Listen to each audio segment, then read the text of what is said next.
Hello everyone, क्या हाल चाल है? मजे में? चलिए कंटिन्यू करते हैं आज की क्लास। और आज की क्लास में आप क्या देखने वाले हैं? कॉन्सेप्ट ऑफ सप्लाई चैप्टर से related practical problem and MCQ, right? तो ये एक चैप्टर तो थ्योरेटिकल चैप्टर है, तो practical problem means theoretical questions. तो देखिए किस तरीके के क्वेश्चन आपको एग्जाम में देखने को मिल सकते हैं और इसके आंसर्स कैसे होने चाहिए। How to distinguish whether a particular supply involve supply of goods और सर्विसेज। अब कैसे डिस्टिंग्विश करेंगे कि एक सप्लाई ऑफ गुड्स है कि सर्विस है? तो आप बताएंगे यहाँ पे कि शेड्यूल 2 जो है वो ये बताता है कि whether a particular supply is to be treated supply of goods और सर्विसेज। तो यही रेफरेंस आपको दे के आंसर देना है, ठीक है। बाकी आपको वर्डिंग्स कैसी लिखनी है तो इसके लिए आंसर्स को पूरा पढ़ना पड़ेगा, राइट? आप अपनी लैंग्वेज में अपने आंसर्स को ड्राफ्ट कर सकते हैं, लेकिन मोटा मोटी जो कंटेंट है वो यही होना चाहिए। इसलिए एक दो रीडिंग के बाद आप खुद भी उसको फ्रेम कर पाएंगे अपने से। Whether supply of goods or services without consideration is liable to tax। कह रहा है विदाउट कंसिडरेशन भी liable to tax होता है। हाँ, शेड्यूल 1 में 4 चीजें बताई गई हैं, चारों चीज बता दीजिए आप यहाँ पे, ठीक है। परमानेंट ट्रांसफर डिस्पोजल, फिर दूसरा रिलेटेड पर्सन और डिस्टिंक्ट पर्सन को, तीसरा क्या था प्रिंसिपल टू एजेंट और एजेंट टू प्रिंसिपल, और चौथा import of service. Whether transfer goods to another branch located outside the state is taxable. हाँ टैक्सेबल है, क्योंकि ये कौन सा कहलाता है? ये ट्रांसफर कहलाता है टू डिस्टिंक्ट पर्सन, और डिस्टिंक्ट पर्सन के बीच जो सप्लाई होती है उस पर जीएसटी लगती है। Gift given by employer to employee will qualify as supply. हाँ, गिफ्ट सप्लाई में आएगा, क्योंकि एम्प्लॉयर एम्प्लॉय को जो कुछ भी देता है other than salary is taxable, right? लेकिन गिफ्ट के केस में एग्जेम्पशन मिली हुई है 50,000 रुपए की, तो आप बताएंगे कि 50,000 रुपए से ऊपर होगा तो टैक्सेबल होगा, अदरवाइज एग्जेम्प्ट हो जाएगा। Whether supply of goods by principal to his agent or by agent to principal is taxable in the absence of consideration। बताइए। हाँ, शेड्यूल 1 में ऐसा लिखा हुआ है और इसलिए ये टैक्सेबल हो जाएगा। कंपोजिट सप्लाई क्या होती है? बहुत सुंदर सी डेफिनेशन आपको मैंने सिखाई है, बहुत सिंपल लैंग्वेज में बताइए कि इसमें एक प्रिंसिपल सप्लाई होता है, दूसरा सपोर्टिंग होता है, या बाकी सब सपोर्टिंग होते हैं। और दूसरी इंपॉर्टेंट बात क्या होती है कि यहाँ पे जीएसटी रेट कौन सा लगेगा? ये नेचुरल बंडल होता है, और इसमें ये भी बता दीजिए कि जीएसटी रेट प्रिंसिपल सप्लाई वाली जीएसटी रेट लगेगी, ठीक है। अकॉर्डिंगली आप ये भी कर लेंगे। आइए एमसीक्यू देखते हैं आपके साथ।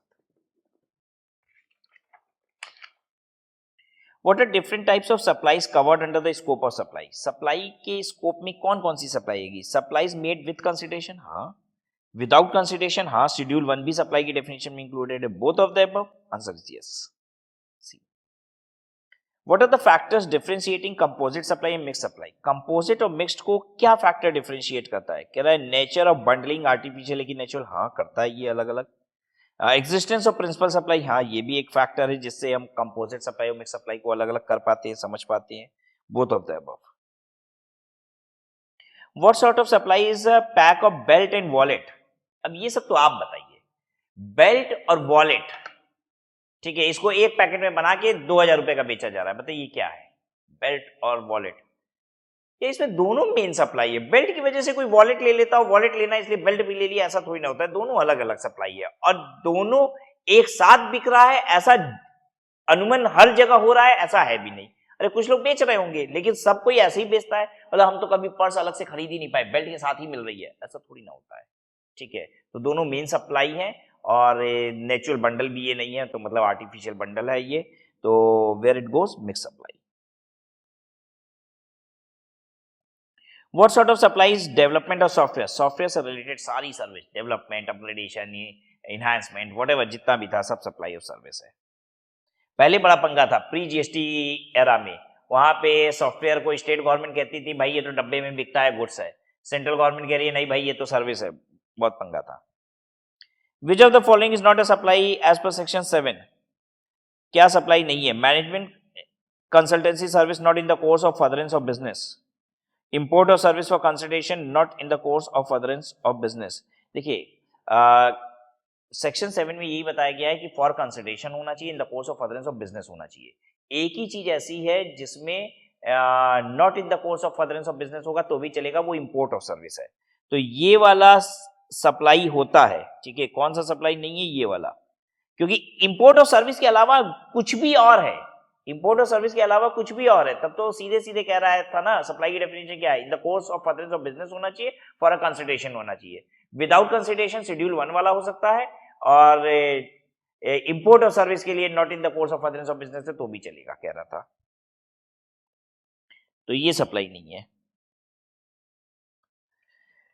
सिक्स्थ है, dash specifies the activities to be treated supply even if it is made without consideration, schedule 1। Which of the following activities is outside the scope of supply and not taxable under GST? Supply की definition में नहीं आएगा।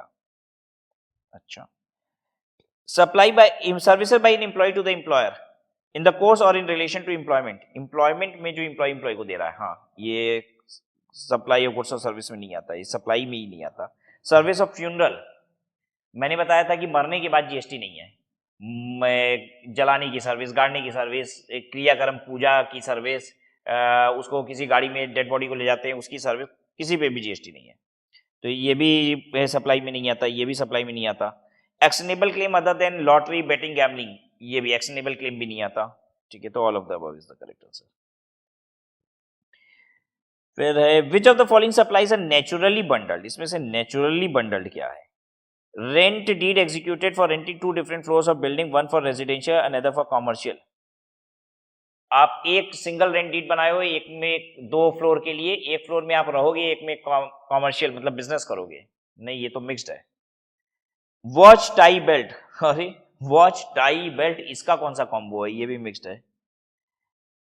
Burger, chocolate, sweets और cake सब मिला के एक साथ नहीं यार ये भी मिक्स्ड है, ठीक है, तो नन ऑफ द अबव, कोई भी नेचुरल बंडल नहीं है, सब मिक्स्ड है, मतलब आर्टिफिशियल बंडल है। 9th, a dash supply comprised of 2 or more supplies shall be treated as supply of that particular supply that attracts highest rate of tax, mixed supply में ऐसा होता है।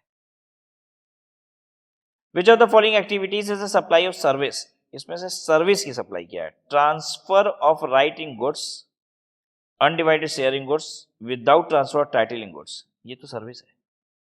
Transfer of title in goods, ये तो supply of goods है। Transfer of title in goods under an agreement which stipulates property shall pass at future date, अगर कोई ऐसा एग्रीमेंट होता है जिसमें फ्यूचर डेट पे गुड्स जाएगा, जैसे कि मैंने बताया था आपको हायर परचेज में, फाइनेंशियल लीज में, तो ये भी सप्लाई ऑफ गुड्स ही होता है। तो सप्लाई ऑफ सर्विस बस ये पहला वाला है 10 का ये। 11, which one of the following shall not be treated as supply, इसमें से कौन सा सप्लाई नहीं है?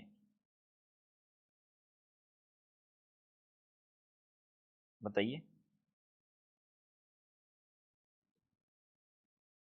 Rental lease supply, actionable claim supply नहीं है, रेंटल लीज लाइसेंस ये सब सप्लाई होता है।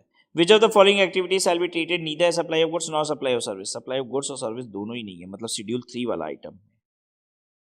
बताओ। Permanent transfer business asset where input tax credit has been availed, तो ये तो यार सप्लाई की डेफिनेशन में आता है। Temporary transfer of intellectual property right, ये भी सप्लाई की डेफिनेशन में आएगा। ट्रांसपोर्टेशन ऑफ द डिजीज्ड, ये सप्लाई की डेफिनेशन में नहीं आएगा। Services by employee to employer in course of employment, ये भी सप्लाई की डेफिनेशन में नहीं आएगा। 3 and 4 यानी D is the correct answer. Which of the following activities is a supply of service? Transfer of right in goods, undivided share in goods, without transfer of title in goods. Transfer of right in goods, undivided share in goods, without transfer of title in goods, ये तो service हो गया, मतलब हम goods दे रहे हैं किसी को बिना उसका टाइटल दिए, ओनरशिप दिए, तो यानी किराए पे दे रहे हैं, ये सर्विस हो गया, ठीक है, यूज का मतलब यूज का राइट दे रहे हो तुम। टाइटलिंग गुड्स, तो ये तो सप्लाई ऑफ गुड्स हो गया, ठीक है। फिर titling goods under an agreement, जो बाद में गुड्स जाएगा, तो ये भी ट्रांसफर ऑफ गुड्स ही होता है, सप्लाई ऑफ गुड्स होता है, तो ये दोनों सप्लाई ऑफ गुड्स है, सिर्फ पहला सप्लाई ऑफ सर्विस है, तो A is the correct answer.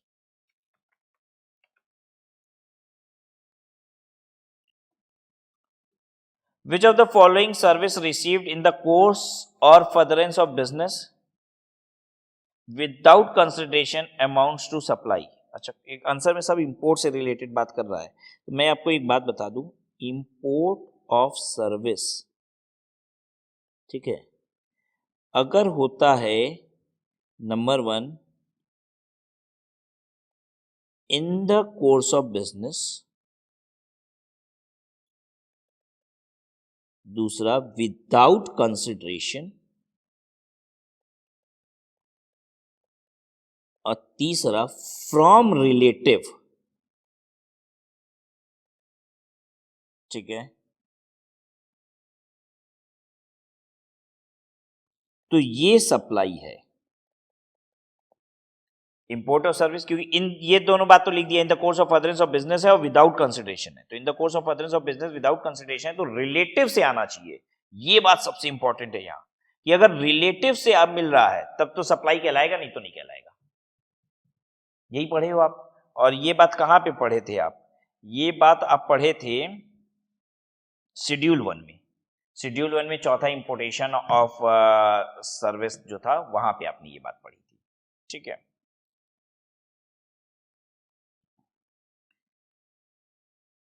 और जो सेक्शन 7 में पढ़े थे उसमें क्या पढ़े थे? उसमें ये पढ़े थे कि इंपोर्ट और सर्विस विद कंसिडरेशन है, वेदर फॉर बिजनेस और विदाउट वेदर फॉर बिजनेस और personal use, whether in the course of business और अदरवाइज, वो क्या कहलाएगा? वो सप्लाई कहलाएगा। ठीक है, तो वो था with consideration, whether in the course of business और एक पर्सनल। ठीक है, तो यहां पे लेकिन वो सब नहीं बोल रहा है, तो इन the course of furtherance of business बोल रहा है, विदाउट कंसिडरेशन बोल रहा है। तो अब ये रिलेटिव से आएगा, ये बात कर रहा है वो जो कहां पे कही गई थी, शेड्यूल 1 में कही गई थी। सेक्शन 7 वाली बात नहीं कर रहा है, शेड्यूल 1 वाली बात पकड़ रहा है। तो अब रिलेटिव का मतलब क्या होता है, बहुत क्लैरिटी होनी चाहिए। रिलेटिव का मतलब क्या है? फादर, कहीं लिखिए relative for the purpose of schedule 1। ठीक है, रिलेटिव कौन कौन होते हैं? फादर रिलेटिव है आपके, ठीक है, दूसरा मदर रिलेटिव है, तीसरा सन रिलेटिव है, डॉटर रिलेटिव है, ठीक है, और वाइफ रिलेटिव है। स्पाउस कह लेते हैं, हस्बैंड के लिए वाइफ, वाइफ के लिए husband, spouse.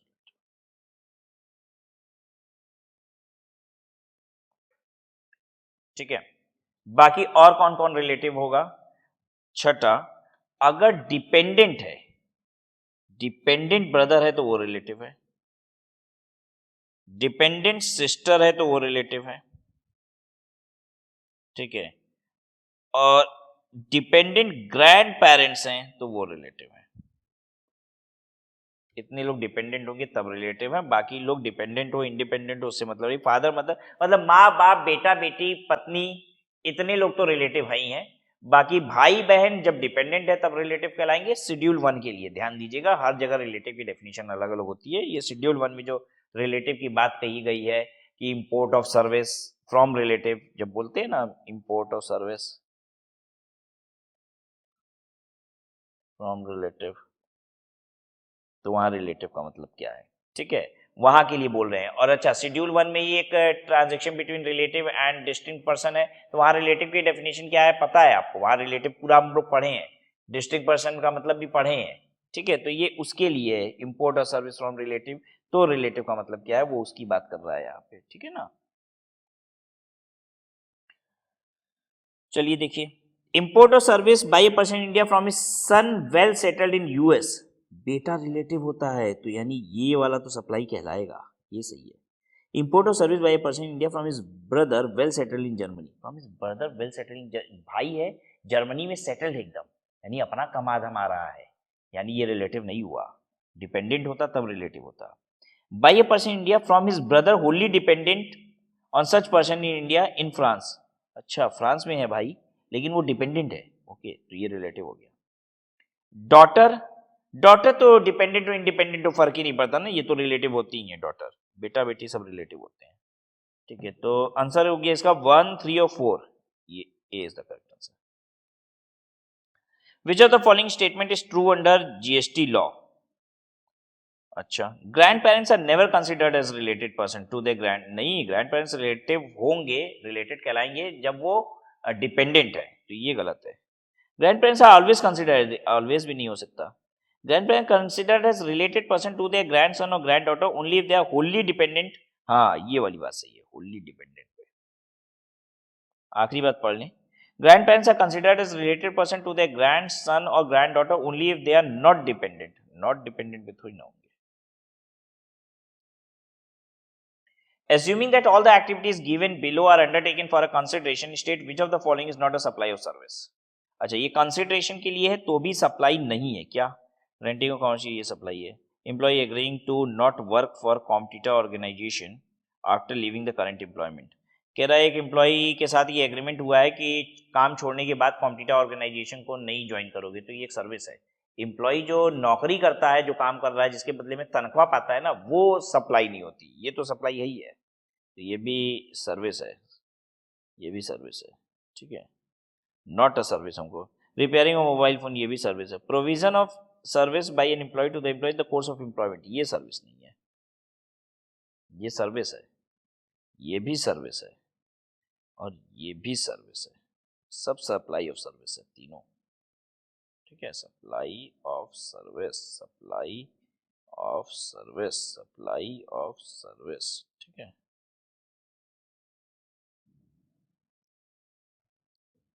Determine which of the following independent cases will be deemed as supply even if made without consideration in terms of Schedule 1 of the CGST Act 2017. A and B associates transfer stock of goods from its Mumbai branch to Kolkata depot for sale of such goods at the depot. Branch transfer हो रहा है. ठीक है, तो ये supply है. ठीक है, supply even if made without consideration. कह रहा है कि कौन कौन सी सप्लाई मानी जाएगी बिना कंसिडरेशन की, तो ये मानी जाएगी सप्लाई. रघुवीर, a dealer of AC, permanently transfers motor vehicle free of cost. ITC on the said motor vehicle was blocked and therefore was not availed.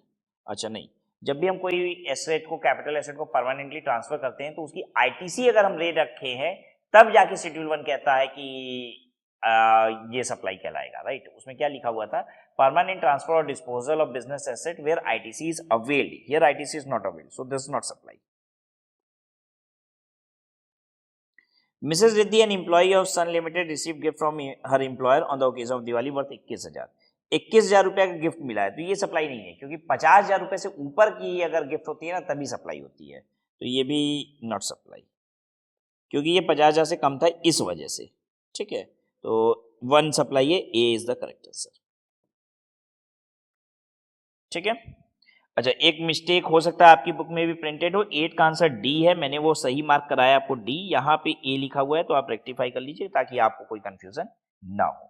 So this was all about the MCQ part also of this chapter, concept of supply, and with this we have completed the entire chapter, concept of supply. We'll stop here.